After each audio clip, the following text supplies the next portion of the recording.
Сәлем достар, сендермен бірге мен Аям. Және де бүгінгі видеода математиканы қалай түсінуге болатыны жайлы айтатын боламын. Менде басқа мынау видеом бар, яғни математикадан қалай беске шығуға болады деген. Бірақ бұл секілді, бірақ математиканы енді беске шығуға емес, қалай түсінуге болады, сол жайлы айтатын боламын. Жайғасып отырыңыздар, ал мен бастаймын. Ең бірінші кеңесім, достар, ол математикадан сендер қандай уровендесіңдер, яғни дәрежедесіңдер, соны анықтап алуларың қажет. Яғни, мысалы, не білесіңдер, не білмейсіңдер, соны списоктерін жазыңдар деп кеңес беремін. Сосын білмегендерді ары қарай үйренулерің керексіңдер, яғни білімдеріңді жетілдірулерің керексіңдер. Сол үшін қазір егерде математиканы дұрыс түсінгілеріңіз келсе, парақты аласыңдар, соған түсінетін тақырыптар, мысалы, түбірасын түсінем, бөлшек сандарды қосып азайтуды жақсы түсінем деген секілді жазасыңдар. Сосын түсінбейтіндерім, мысалы, неше түрлі формулалар түсінбеймін деген, мысалы, көп деген нәрселер түсінбеймін, немесе тағы да бір модульдік есептерді түсінбеймін деген секілді жазып шығасыңдар. Бұл бірінші кеңесім.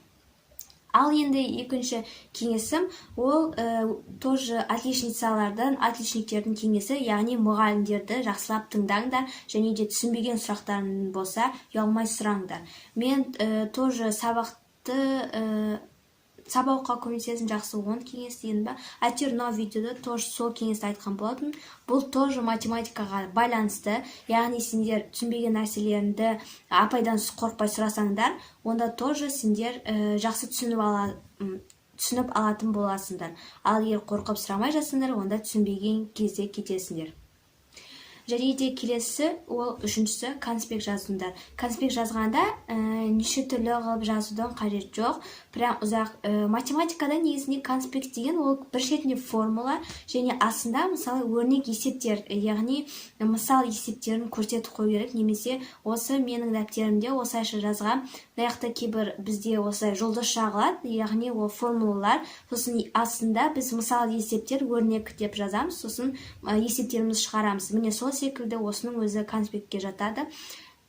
Және де сол конспекттің жазғаны бір пайдасы, экзаменге дайындалған кезде сендер соны қарап бір көз жүгіртіп өтіп шығасыңдар. Мен уже солай көп рет экзаменге дайындалған болатым, экзамен БЖВ, ТЖВ деген секілдерге. Сондықтан да осы да кеңесті де қолдансаңдар болады. Және де келесі, ол төртіншісі, видео уроктар қараңдар. Бұл тоже кеңесті айтып кеткен болатын, бірақ видео уроктарды қарағанда сендер өздеріңдің сүйікті мұғалімдеріңді таңдай білулерің керексіңдер. Сондықтан да мен осы каналдарды кеңес беремін. Бұл қазақша түсіндіретін, күшті түсіндіретін апай олмағанда, мен ол апайдан да көп деген нелерге сұрақтарыма жауап алған болатынмын, осы апайға барғып жүрген болатынмын бұрында. Қазір таңда емес, бірақ. Содан қарасындар болады, тоже күшті түсіндіреді. Және де келесі, ол бесіншісі, интернеттен ешқашан мысалы жауаптардың дайын ответтерін көшірмеңдер. Себебі сендер көшірсеңдер, ал көшіресіңдер, бағаны аласыңдар, бірақ түсінбеген күйлерінде қаласыңдар. Яғни сендердің білімдерің тек қана бағамен ғана өлшенетін болады, ал миларында түк болмайды. Яғни оның меніңше қажет жоқ. Интернеттің пайдасы бар, әрине де, бірақ бірінші сендер өздерің шығарып алғаннан кейін интернеттен қарап, салыстырып көрсеңдер болады. Мысалы, менікі дұрыс па, дұрыс емес пе дегенде, мен көбінесе сөйтем, бірінші мен шығарам, егер прям мен өзімдікі дұрыс емес сияқты сезім бар жатсам, интернетті ашам, сосын тексерем. Дұрыс болмаса, не үшін дұрыс емес екенін көрем, сосын анықтап алам. Сондықтан да интернеттен ешқашан көшірмейміз. Және де келесі алтыншысы, ол репетитор жалдандар. Енді прям болмай бара жатса, репетиторды жалдауға тура келеді.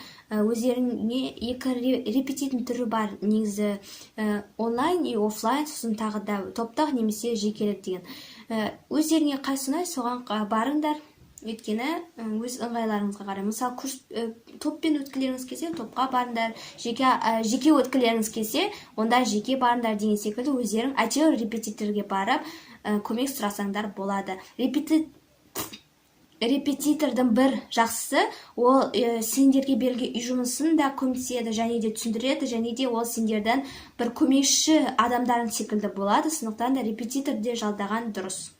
Және де келесісі, жетіншісі, ол математиканы ешқашан жаттамаңдар. Яғни жаттамаңдар деген қалай? Математикада ең біріншісі ол түсіну. Яғни сендер түсінбесеңдер оны, онда жаттасаңдар, по-любому ол басқа күндері миларына шығып кетеді. Менде сондай бір случайлар болған. Ең басында мен математикадан формула чисто жаттай бергем. А бірақ оның мағынасын түсінбейтін, не үшін сондай деп. Бірақ кейін келе олардың барлығын ұмытып кеткен болатынмын. Ал енді қазір керісінше мен математикада барынша түсініп, сол формула не үшін екенін түсініп алсам, болды, ол жаттаудың да қажеті жоқ болады, уже миларында сақталатын болады. Сондықтан да зубрить не надо. Сосын келесі, ол 8-ші кеңесім достар, ол сайт приложенияларды қолдансаңдар болады, фотомаз деген секілді. Бірақ көшіру мақсатында емес, мен айтып кеткенім бойынша, ол қалай прям білмей бара жатқан кезде шығару амалдарын көрсету мақсатында, үйрену мақсатында соны қолдансаңдар болады. Мына міне приложениялардың аттары және суреттер. Және де келесі ең соңғысы ол системное повторение, яғни әрдайым бір күнделікті қайталау. Күнделікті қайталауларын керек. Мысалы, бір тақырыппен обязательно байланысты. Яғни бір тақырыпты дұрыс білмесеңдер, басқа тақырып әрине де дұрыс болмайды. Сондықтан да барынша бір тақырыптан бір тақырыпқа кейін сөйтіп қайталауларын керек. Вообще нет аты, оған қайталамауға болмайды, всегда қайталап жүру керек. Міне достар, мен сендерге барлық кеңесімді айттым. Егер де міндетті түрде ұнаса, лайк басып, тіркелмесеңдер, тіркелуді ұмытпаңдар. Всем пока.